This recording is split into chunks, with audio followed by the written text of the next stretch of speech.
The Soviet Union accepted the surrender of the Japanese north of the 38th parallel, while the United States accepted the surrender in the south.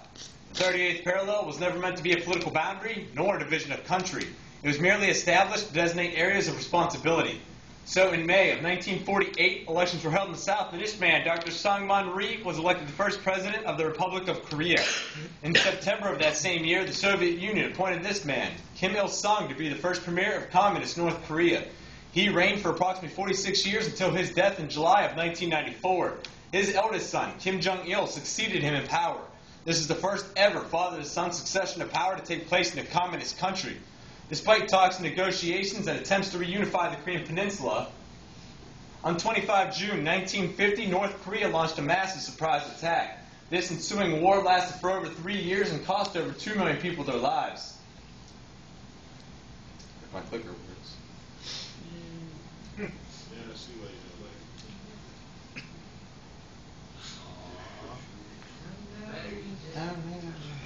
Like the battery, man.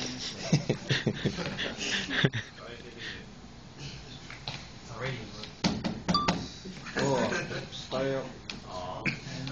I got it. Army equipment that. I don't remember what I said.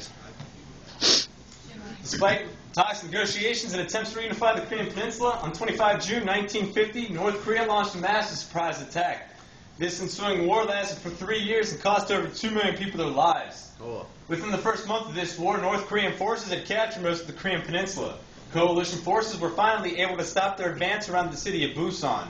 Over the next 4 months, the United Nations Command conducted the Incheon landing, pushing the North Korean forces back to the Yalu River, the border between North Korea and China, at which point China entered the war, aiding North Korea in their war efforts. The war began to stabilize around the 38th parallel. However, no permanent settlement has yet been reached. On 27 July 1953, military commanders from the United Nations Command, the Korean People's Army, and the Chinese People Volunteers signed an armistice, or a ceasefire agreement. This agreement is still in effect today, and this area has remained relatively the same ever since. This white dotted line represents the military demarcation line. Under provisions of the armistice, all military commanders are ordered to pull their troops back 2,000 meters from the last point of hostile contact, thus creating a 4-kilometer wide, a 241-kilometer long Demilitarized Zone, or DMZ.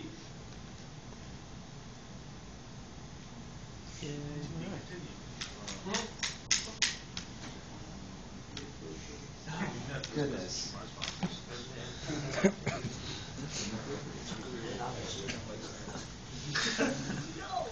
I don't know what to say.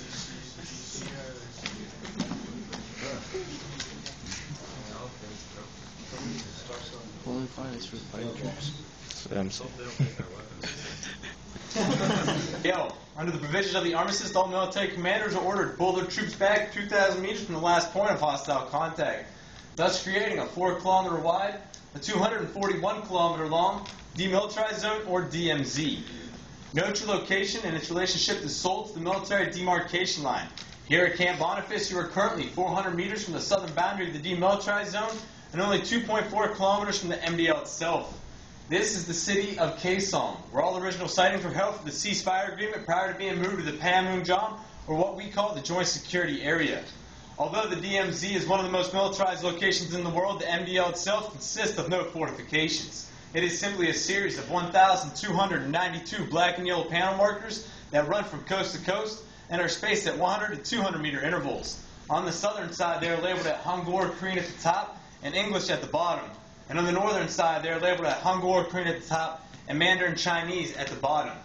The MDL itself is more clearly defined throughout the Joint Security Area by a series of white stakes. These white stakes, they stand at 1 meter in height, and they are set in 10-meter intervals. And the MDL, it does extend through Conference Row, bisecting each building by a 17 by 5-inch concrete slab. This is the area where we will be visiting today. Notice how the MDL winds its way through the middle of the DMZ and forms a finger within the Joint Security Area. Upon arriving at Checkpoint 3, you will be surrounded on 3 sides by Communist North Korea. We'll start our trip here today at Camp Boniface, exiting off onto MSR, or Main Supply Route, also known as Old Highway 1. For over 50 years, this is the only stretch of highway used to connect North and South Korea until the decision was made to open the eastern and western transportation corridors. This is still the only stretch of highway used to reach the Joint Security Area for all armistice-related events. On our trip north today, we'll point out Guard Post 240, Observation Post Oliet, the village of Taesongdong or Freedom Village, the village of Gijongdong or Propaganda Village, the Swiss and Swedish Neutral Nations Supervisory Commission Camp, and the former Czech and Polish NNSC. I will now highlight in more detail some of these areas which we will be pointing out today. First is the village of Taesongdong or Freedom Village. The United Nations Command is in control of implementing all civil affairs and security throughout this unique village. We do so through a security company which guards the village 24 hours a day. It guards the villagers during the day while they tend to their fields, and it guards the village itself at night while the residents sleep. Although the residents do own rather modern homes and large allocations of farmland, they do fall under some severe restrictions. They have to be within the village by nightfall and in their homes with the doors and windows securely locked by midnight. 1,800 meters across the MDL from this village lies the village of Gijongdong or Propaganda Village. This village obtained its name due to an extremely large speaker system that was once located throughout this area that until June of 2004 would broadcast propaganda 6 to 12 hours a day. It could be heard here at Camp Boniface, but mostly at night. This propaganda would idolize Kim Jong-il to be a great leader and to invite the citizens of Taesongdong as well as the rest of the republic to defect to this so-called village of paradise. However, if one were to defect here, they'd find themselves rather lonely, for this village is mostly uninhabited. We do see people here from time to time who work at the Kaesong Industrial Complex and help maintain the upkeep of these buildings and help lower and raise the extremely large North Korean flag. This is one of the largest flags in the world and has an approximate length of 31 meters. This is the second of two flagpoles to have stood in the village of Gijongdong. In 1981, the Republic of Korea donated its flagpole to the village of Taesongdong. It just so happens that it stood taller than the flagpole in Gijongdong. So North Korea quickly responded by building an even larger flagpole. The flagpole in the village of Taesongdong stands at approximately 100 meters in height, while the flagpole in the village of Gijongdong stands at approximately 160 meters in height. Upon arriving into the joint security area, we'll point out the road leading to the Neutral Nations Supervisory Commission Camp.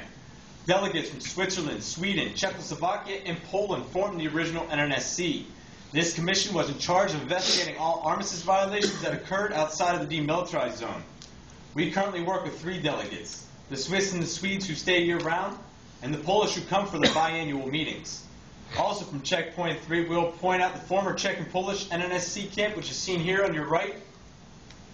And on your left, the North Korean People's Peace Museum. It was constructed in under 48 hours for the sole purpose of signing of the armistice agreement. Also visible from Checkpoint 3 is the Bridge of No Return.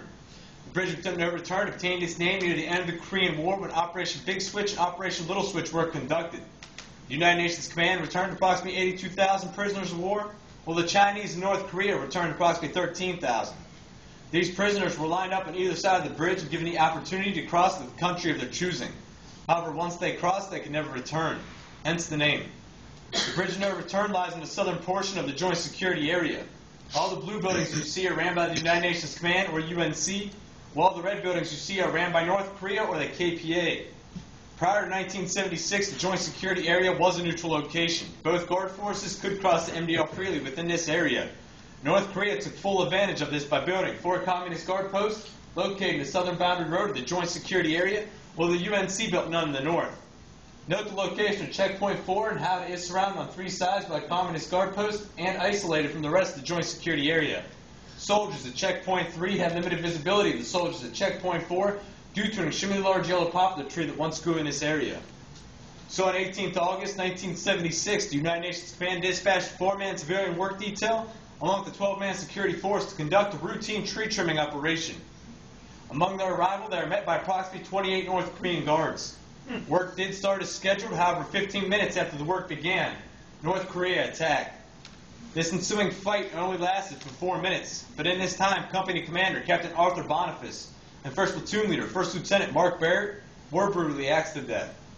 To show you how outnumbered they were this day, I'll point out a few JSA soldiers located within this picture.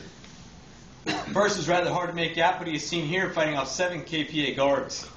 Next is the helmet of Captain Arthur Boniface, who was brutally axed to death in front of his own vehicle.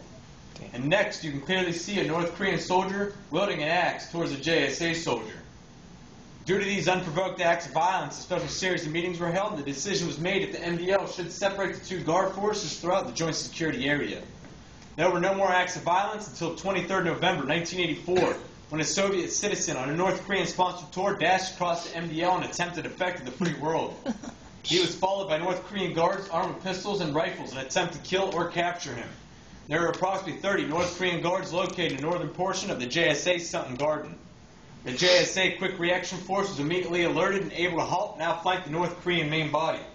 This ensuing firefight lasted for 20 minutes, and in this time the KPA had 3 soldiers killed and 5 soldiers wounded, and the United Nations Command had 1 soldier killed, Corporal Jang, and 1 soldier wounded. The Soviet citizen was protected throughout the firefight and evacuated back here to Camp Boniface. On our trip north today, you will see North Korean guards. These red armbands state that they are military police. Under provisions of the armistice, all armed personnel that work within the Demilitarized Zone must wear these armbands. However, North Korea no longer do so. They might come down to see our tour today, and if they do, we ask that you do not communicate with them verbally or non-verbally. We provide security and assistance for humanitarian operations, such as the repatriation of the remains from the Korean War and the delivery of humanitarian aid to the north. We also provide security and assistance for visiting dignitaries and heads of state, such as former U.S. President George W. Bush, South Korean President Lee Myung-bak, the Prime Minister of New Zealand John Key, and the Secretary of State Hillary Clinton, and the former Secretary of Defense Honorable Robert Gates, all seen here in their tour of the Panmunjom. Like these visiting dignitaries, you'll be guarded by soldiers from our security battalion. On your right is a U.S. Army infantry soldier. We serve a minimum of 12 months here. On your left is a Republic of Korea or ROK soldier. They serve a minimum of 22 months here. All soldiers must beat above standard aptitudes as regular soldiers and possess a clean military as well as civilian record. It is due to all this and the fact that we are the most forwardly deployed unit on the Korean Peninsula and that we stand face to face with our enemy on a daily basis. That the United Nations Command, the Republic of Korea, the United States Army give us our motto, which we so proudly state. Ladies and gentlemen, we truly are in front of them all. Thank you.